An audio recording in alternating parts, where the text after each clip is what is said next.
এক সন্ধ্যায় ছোট্ট সিংহ শাবক লিও হারিয়ে গেল তার দল থেকে।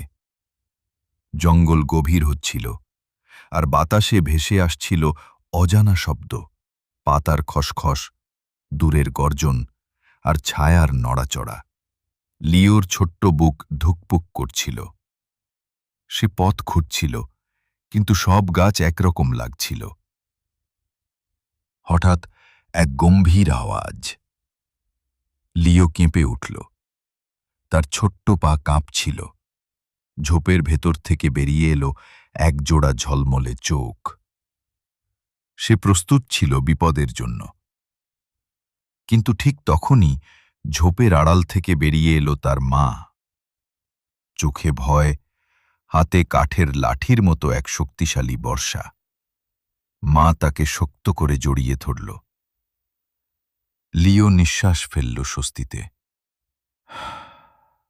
চাঁদের আলোয় মায়ের পাঞ্জায় নিরাপদ হয়ে সে ফিরল নিজের ঘরে।